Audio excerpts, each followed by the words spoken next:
Quizás la miembro más icónica de la familia real británica, la princesa Diana es mejor conocida por su sencillez, su activismo y su notable sentido de estilo.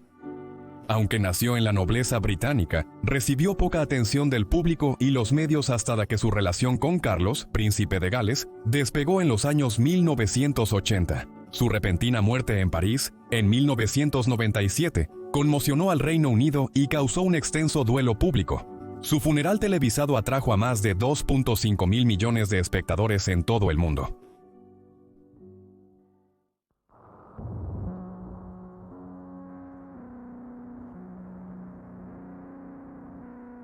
Diana Frances Spencer nació el 1 de julio, 1961 en Norfolk, Inglaterra, hija de John Spencer, vizconde Althorp, y su esposa, Frances Spencer, vizcondesa Althorp.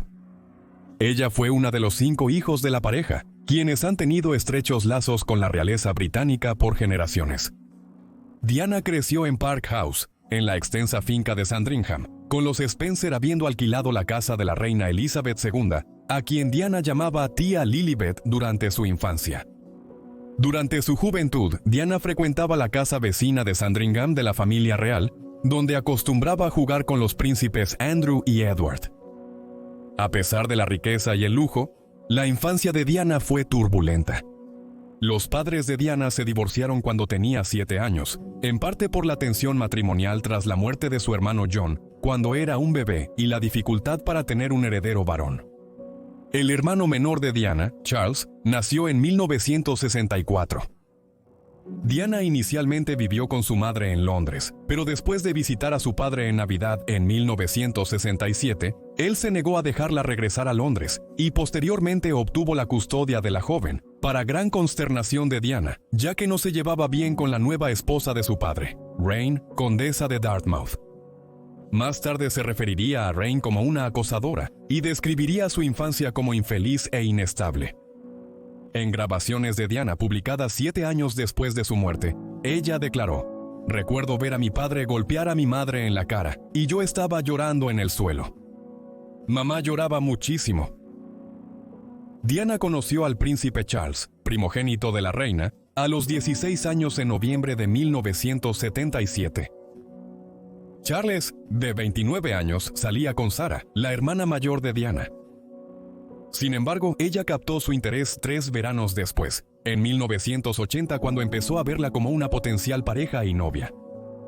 Pronto la invitó a bordo del yate real británica para una semana de navegación, y luego le pidió que lo acompañara al castillo de Balmoral para conocer a su familia. Diana fue bien recibida y pronto aprobada por la familia real, y la pareja se comprometió el 6 de febrero de 1981. Se casaron más tarde ese año, el 29 de julio, y el 5 de noviembre anunciaron que Diana estaba embarazada del primer hijo de la pareja. Diana afirmó más tarde que el día de su boda no fue en absoluto una ocasión alegre, señalando: "Estaba muy mortalmente tranquila. Me sentí como un cordero camino al matadero". Las luchas de Diana pronto se hicieron evidentes. Su infancia tumultuosa se vio seguida por una vida adulta plagada de numerosos problemas de salud mental y sentimientos de insuficiencia. En enero de 1982, a los 3 meses de embarazo, se cayó por una escalera. Afortunadamente, el feto no resultó herido, pero mucho después, Diana confesaría haberse lanzado intencionalmente por las escaleras porque se sentía muy insuficiente. En las grabaciones póstumas mencionadas, Diana creía que su matrimonio con Charles solo agravó sus problemas de salud mental, incluyendo su trastorno alimentario. Recordó que la bulimia comenzó una semana después del compromiso. El comentario de Charles sobre tu peso desencadenó una reacción en ti. La primera vez que vomité, me sentí aliviada y emocionada, ya que redujo mi tensión. Las cosas no mejoraron después del nacimiento de su primer hijo, William, ya que Diana posteriormente cayó en una depresión posparto. Su segundo hijo, Harry, nació 3 años después, en septiembre de 1984. Durante su vida pública, Diana fue a menudo blanco de críticas y desprecio por parte de la prensa británica. Luego recordó haber tenido un mal rato con la prensa. "Me acosaron y cazaron. También afirmó que incluso después del nacimiento de sus hijos, su relación con Charles fracasó y sus sentimientos de autodesprecio solo empeoraron, señalando: "Me odiaba tanto a mí misma. Me sentía indigna de Charles. Trataba de cortarme las muñecas con hojas de afeitar. Intentábamos esconderlo. Me sentía desesperada". Según los informes, Diana era una madre amorosa y dedicaba el tiempo que su agenda real le permitía a sus hijos. Ella eligió sus nombres, contrató a una niñera, seleccionó las escuelas a las que asistieron y los llevó ella misma tan seguido como pudo. Organizó su vida alrededor de sus 2 hijos y sus horarios. Para 1986, la relación entre Charles y Diana se deterioraba. Diana comenzó a ver al ex instructor de equitación de la familia real, mientras que Charles comenzó a tener un romance con su exnovia, Camilla Parker Bowles. Un año después, los medios británicos captaron la atención entre los dos y se desataron con ella, alegando que Harry era producto del romance de Diana, a pesar de que él nació 2 años antes de que comenzara la relación. Según se informa, Diana descubrió el romance de su esposo con Camilla después de escuchar conversaciones telefónicas entre los dos, y en 1989 confrontó a Camilla sobre la relación mientras ambas asistían a una fiesta de cumpleaños. Aunque la reina y su esposo llevaron a cabo reuniones de reconciliación, la relación parecía irreparable, y durante los primeros años 90, el nuevo romance de Diana con James Gilbey y la relación continua de Charles con Camilla fueron expuestos en grabaciones que se filtraron a la prensa. En 1995, Diana habló con el periodista Martin Bashir para el programa de actualidad de la British Broadcasting Corporation Panorama, en el que hizo el ahora infame comentario: "Bueno, éramos 3 en este matrimonio, así que estaba un poco abarrotado", refiriéndose al largo romance de su esposo con Camilla. También habló sobre su mala salud mental, sus dudas sobre la idoneidad de su esposo como rey y otros temas difíciles. Aunque la entrevista fue aplaudida en su momento y catapultó a Bashir a la fama mundial, más tarde se descubrió que había utilizado el engaño mediante documentos falsificados para conseguir la entrevista. Se acercó al hermano de Diana, Charles, con estados de cuenta bancarios falsificados que supuestamente mostraban que su ex jefe de seguridad recibía dinero de un tabloide, insinuando que los espiaba desde hace tiempo. Un diseñador gráfico independiente confirmó que elaboró los estados de cuenta bancarios en 9 horas, tras ser contactado por Bashir. El escándalo se hizo noticia nacional. Un mes después, la reina anunció que había pedido el divorcio de Charles y Diana, el cual se concretó. El procedimiento finalizó el 28 de agosto, 1996.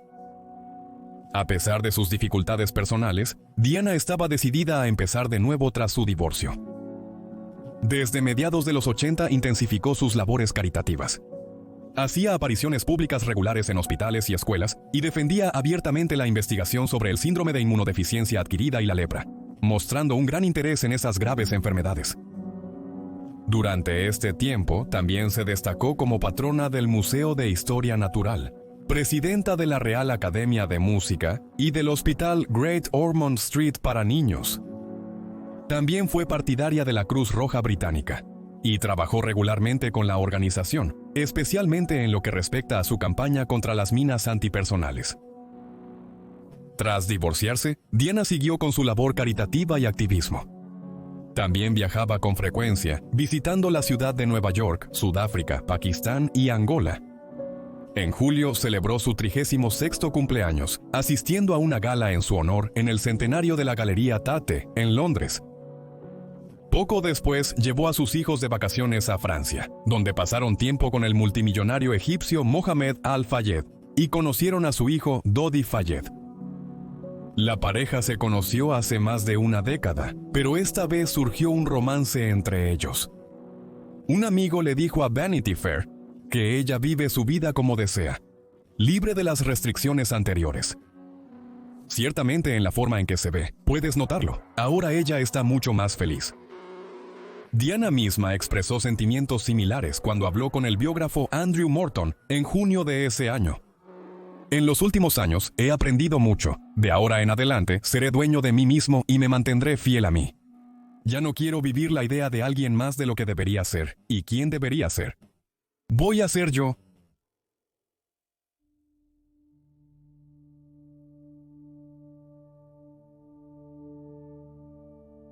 El 30 de agosto, 1997.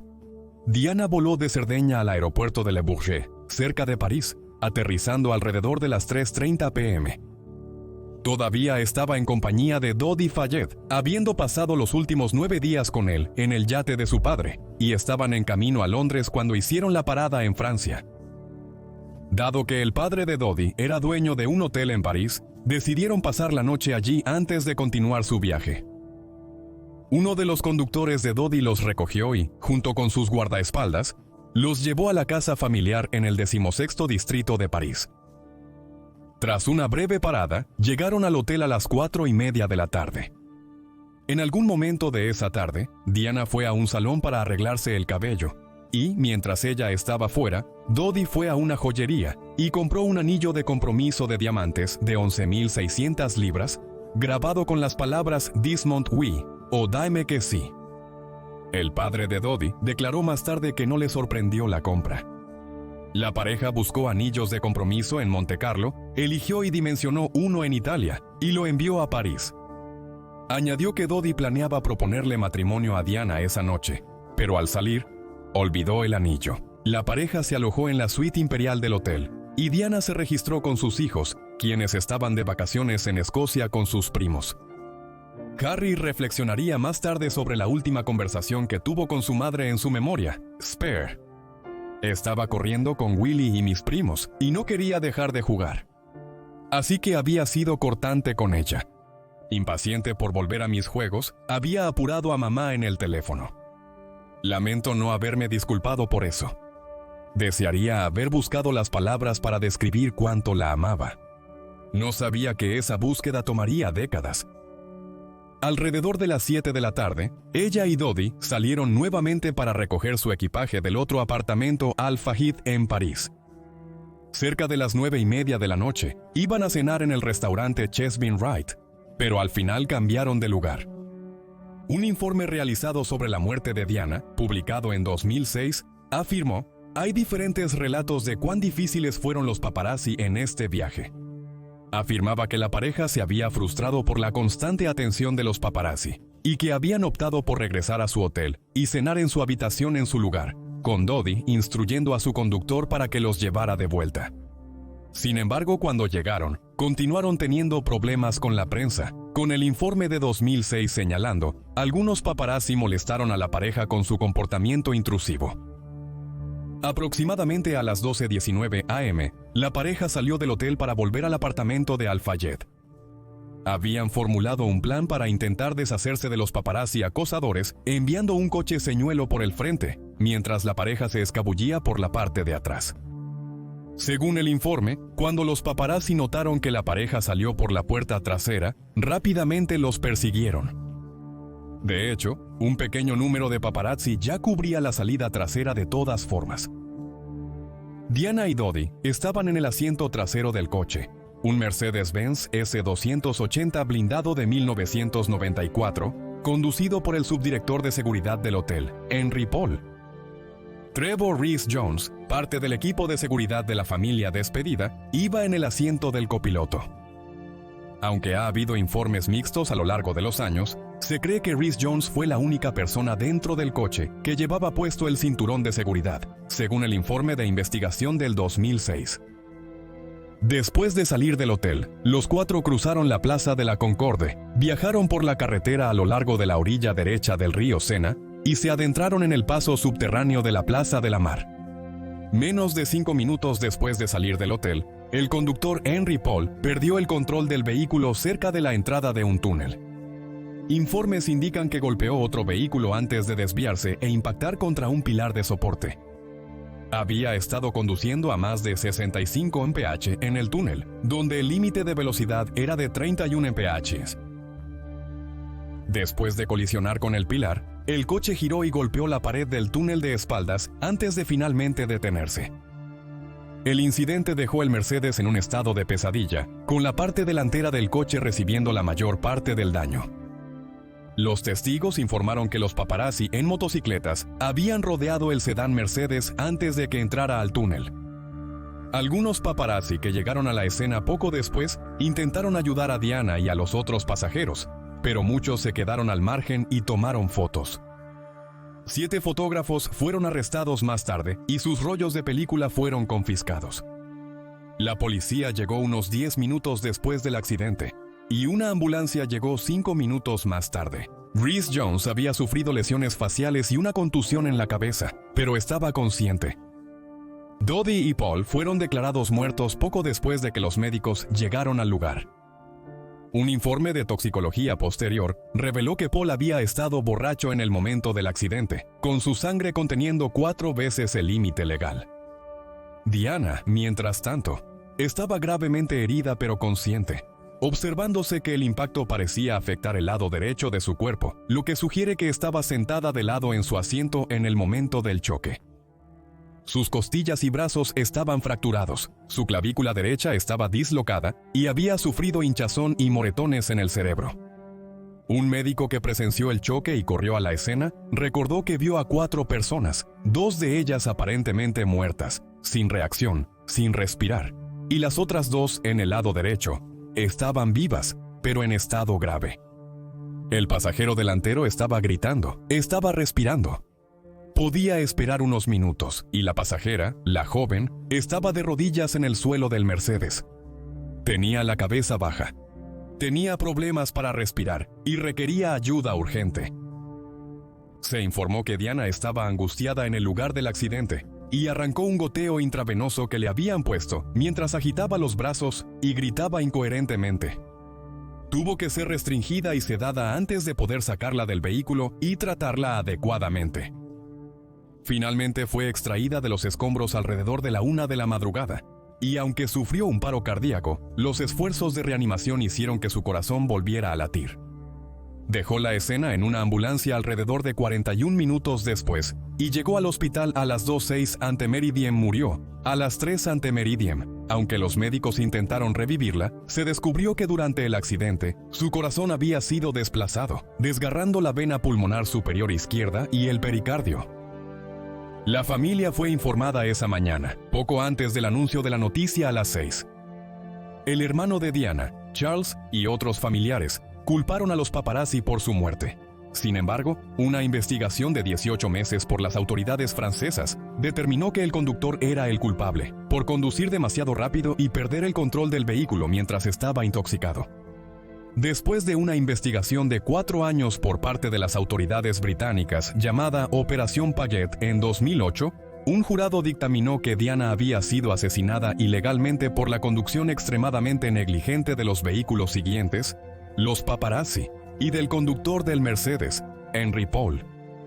Sus hijos Harry y William estuvieron de acuerdo con los veredictos y estuvieron enormemente agradecidos por el hallazgo del jurado, aunque Harry reveló más tarde en sus memorias que los hermanos habían planeado pedir que se reabriera la investigación, pero se les disuadió de hacerlo. Él escribió: "Incluso si el hombre hubiera estado bebiendo, incluso si hubiera estado borracho, no habría tenido ningún problema para conducir a través de un túnel tan corto". Harry también preguntó en sus memorias por qué los paparazzi salieron tan fácilmente, ya que aunque varios fueron detenidos, nunca se les acusó. El padre de Dottie, Mohamed Al-Fayed, también aceptó el veredicto del jurado de 2008. Durante una década, creyó que la pareja había sido asesinada en un plan llevado a cabo por el Servicio Secreto de Inteligencia en nombre de la familia real.